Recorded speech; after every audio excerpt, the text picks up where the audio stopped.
انت من وين انت لحظه؟ انت من وين؟ حضرونا من الجزائر.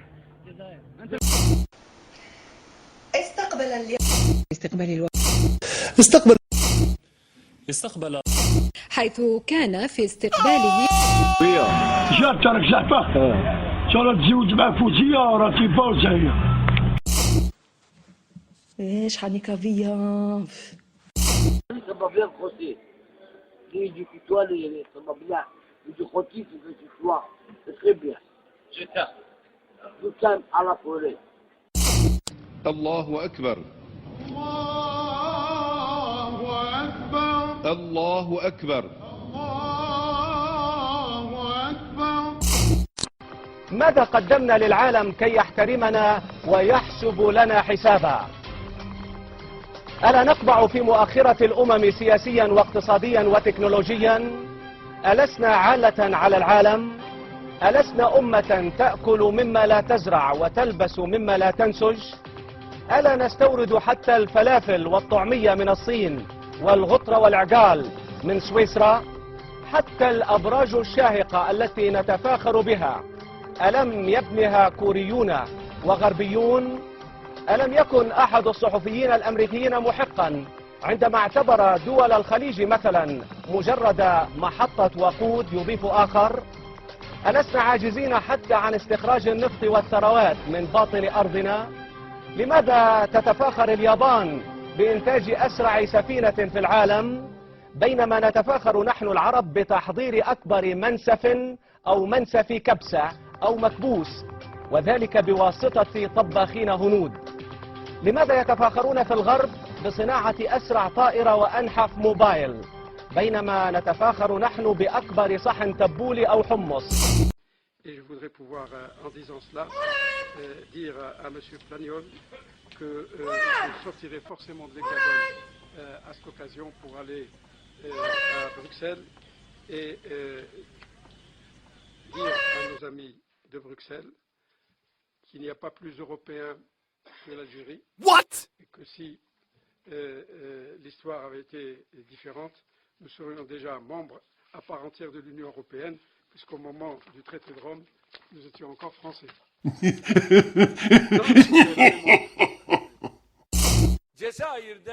On estime que 15% de la population algérienne a été massacrée par les Français à partir de 1945. Il s'agit d'un génocide.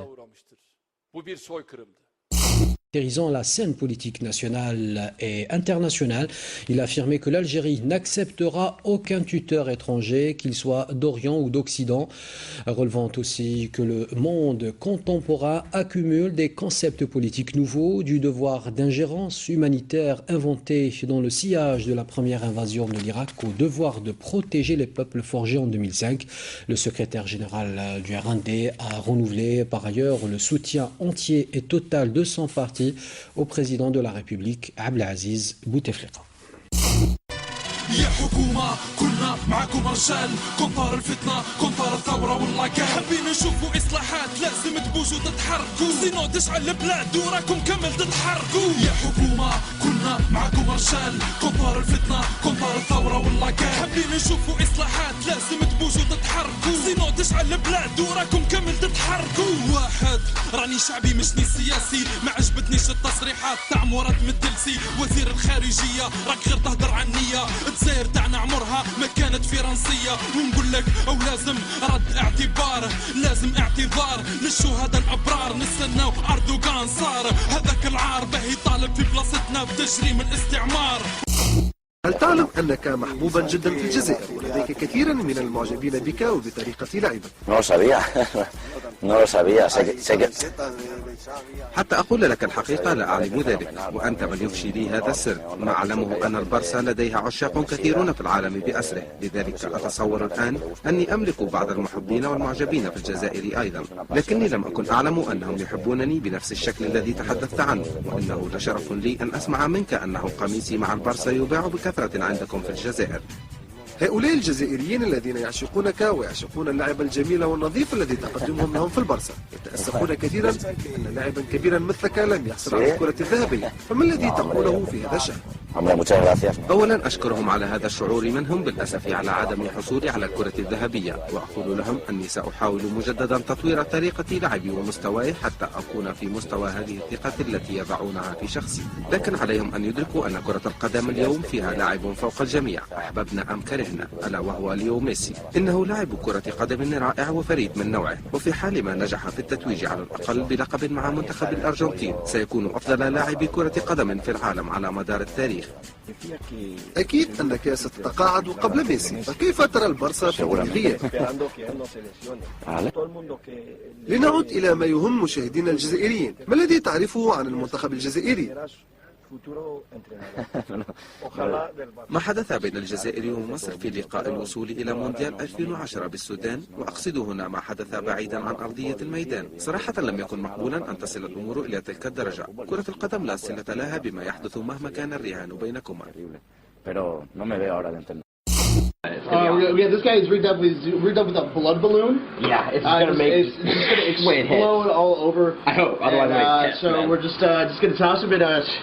Oh, they're gonna flip their shit. This is gonna be so fucking cool. Oh, yeah, perfect. Yeah, check it out.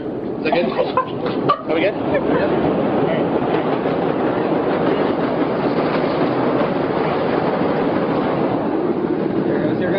Here goes.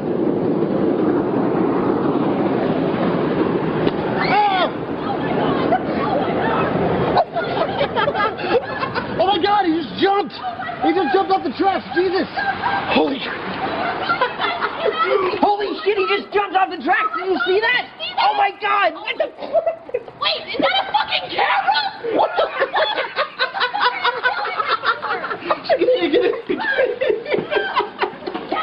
Et d'abord, deux informations à retenir également aujourd'hui. La peine de mort a été requise contre Hosni Moubarak en Égypte. L'ancien président est jugé pour la mort de manifestants tués durant la révolte qu'il a chassé du pouvoir. Il est accusé d'avoir donné des instructions en ce sens, ce qu'il a toujours nié. Il a comparu, vous l'avez vu, allongé sur une civière en raison de son état de santé. L'audience est suspendue jusqu'au 9 janvier. Et...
أنا هركول قط شرس وأكل